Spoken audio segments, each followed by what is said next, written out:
Hi there, everybody. Good afternoon.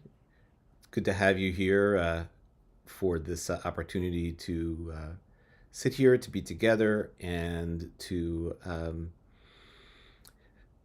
bring some peace and some focus into our day in this Jewish fashion. And I'm really, really glad that you are here. So, with apologies for starting a couple of minutes late, I want to invite you to get yourself settled in your seat, get yourself into a comfortable position wherever you may be, and really pay attention to how it feels to you to be sitting, whether you're in a chair, in a cushion, lying down, whatever position you're in, just to really allow yourself to pay attention to how it feels and to adjust your posture if necessary so that you can be both at ease and alert in this time that we have together. And when you feel that you are indeed ready to begin, let me invite you to just let your eyes gently close.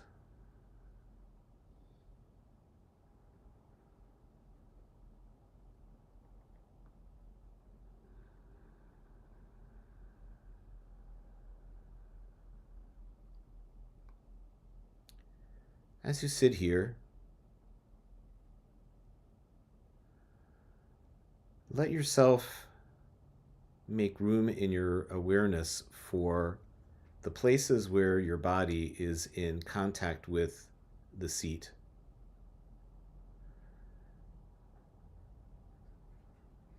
Feel those points of contact and pressure as your seat supports the weight of your body.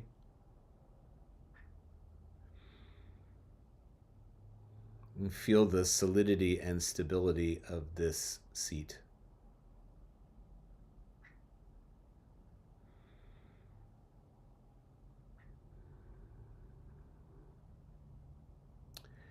There is a beautiful phrase that comes to us from the liturgy of the High Holy Days of Rosh Hashanah and Yom Kippur.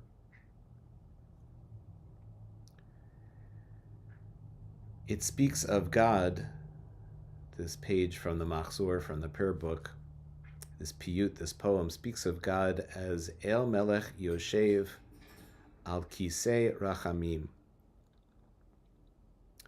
That God is one who sits on a seat, or using royal imagery, on a throne of Rachamim. Rachamim meaning compassion and caring.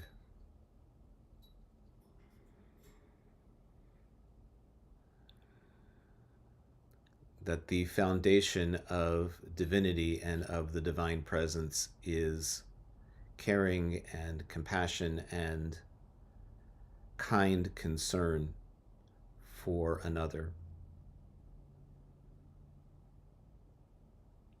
And that this is one of the ways that the divine, whatever you choose to call that greater reality, is manifest to us in deeds of compassion, rachamim, and kindness. Indeed, there is a midrash, a play on words, which understands the word rachamim, compassion and love, to be related to the Hebrew word rechem, rechem meaning womb, a place of safety and nurturing as life develops.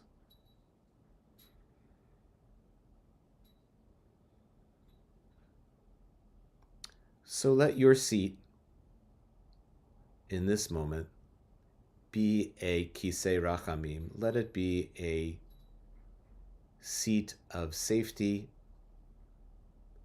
of compassion and concern,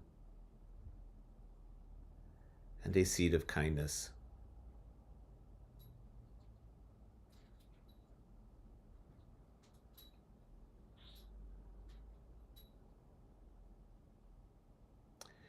and feel that kindness in the safety, in the solidity of this seat which supports you in this moment.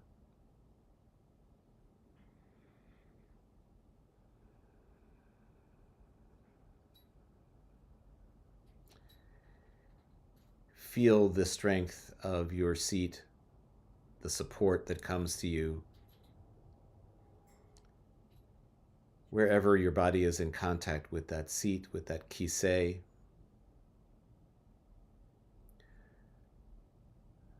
Whether it is in the contact between your lower thighs and the chair,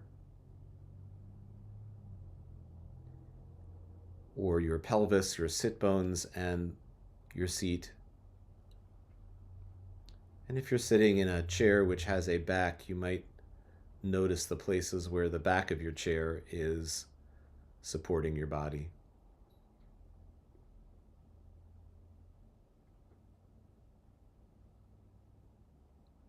And let your awareness in your mind's eye extend downward from the seating surface on which you rest, through the legs of your seat, to the floor of wherever you find yourself, and then extending even further down to the surface of the earth, to the ground, and ultimately to the planet, which as a whole supports you as you sit.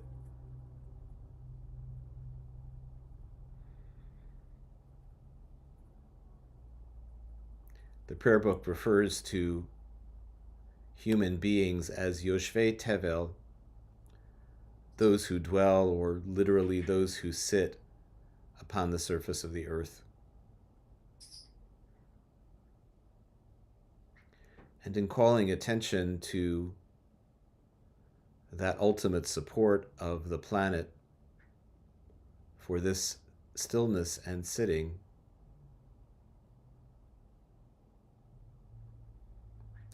we can open our minds and our hearts to our connection, our interconnectedness with all people and with all life.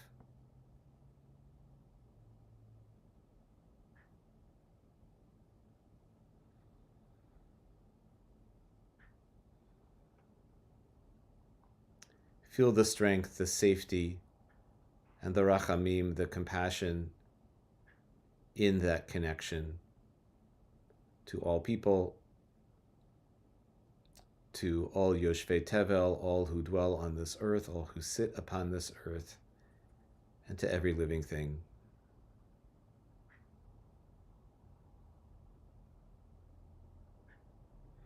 And make room for any emotions, any sensations, any feelings that rise into your awareness as those angels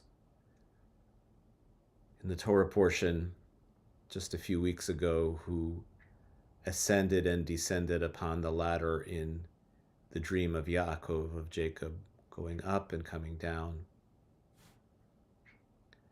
Let those angels, those malachim, those messengers of thought and feeling just rise up the ladder into awareness, and without holding on to any of them, any of those thoughts or feelings, whether they are pleasant or unpleasant, just let them descend, go down that ladder.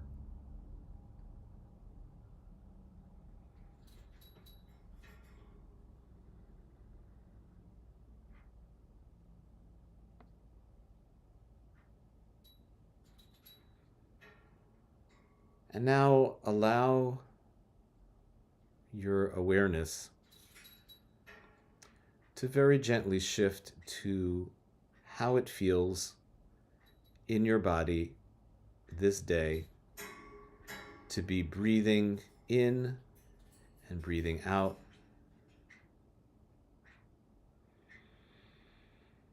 On the next in-breath, that this life-giving breath, this nishmat chayim as the Torah calls it, this breath of life, allow your body to receive this next in-breath in fullness and generosity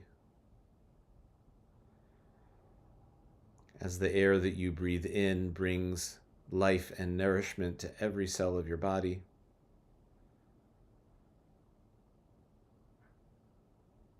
And then at the summit of the in-breath, let the breath gently go.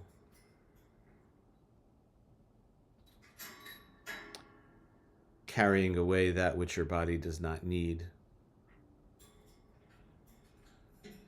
leading you into the next in-breath of life and strength.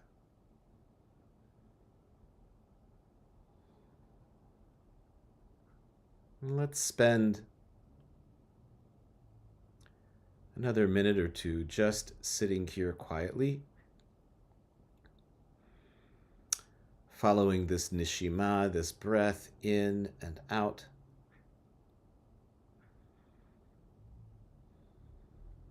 Taking an interest in how it feels to be breathing. Noticing the unique quality of each inhale and each exhale. And when you become aware that your mind has wandered off the breath, it does not matter, it is natural. And allow that moment of realization, oh, I've wandered away from the breath. Let that be a moment of awakening and even celebration as you come back to your breath.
So we're going to slowly and gently transition out of this time of sitting, of quiet and meditation, by singing together. Say together as we remember that we're not alone, that there are others who are following this meditation as you are, and that there are others who will connect with it perhaps later in the day or tonight or tomorrow morning when they wake up. So we share this time together. We're going to just sing a nigun, a melody on the word hineni. Hineni meaning here I am. It goes to this simple little melody. We'll sing it a bunch of times to enable us to pick it up. It goes like this. Hineni, hineni, hineni, hineni, hineni, hineni,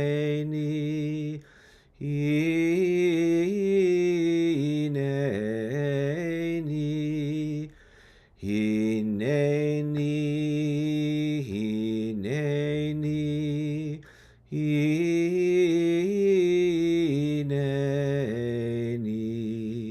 hineni,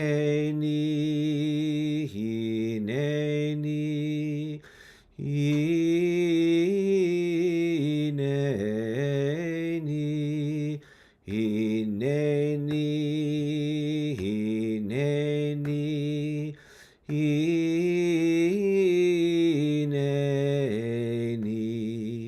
Hineni, hineni, hineni. One more time. Hineni, hineni, hineni,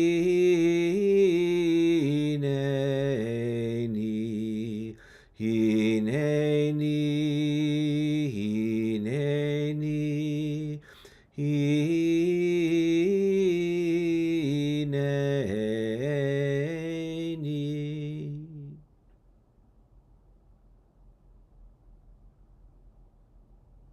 Okay. Please do take your time. No need to rush. And when you are ready, you can let your eyes gently open. So thank you so much for coming, for being here today.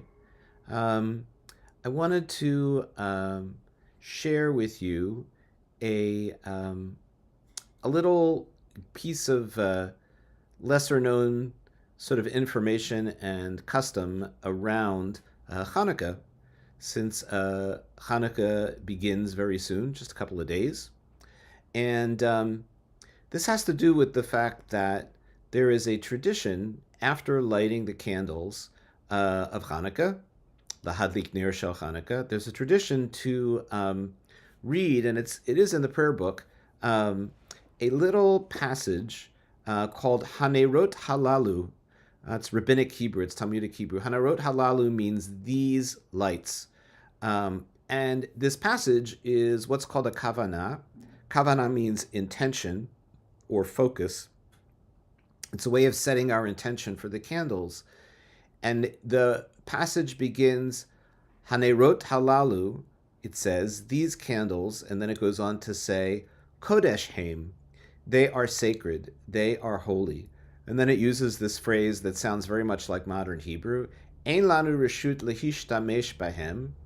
We don't have permission to make use of them, meaning to do our homework by the light of these candles, or to read the paper, or any other utilitarian purpose. Ela lir'otam bilvad.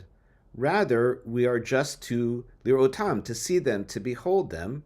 And then it goes on to say, to remind us of the miracle of this holiday and the miracle of our persistence and survival. And I love reciting this passage. It's nice in Hebrew, it's nice in English.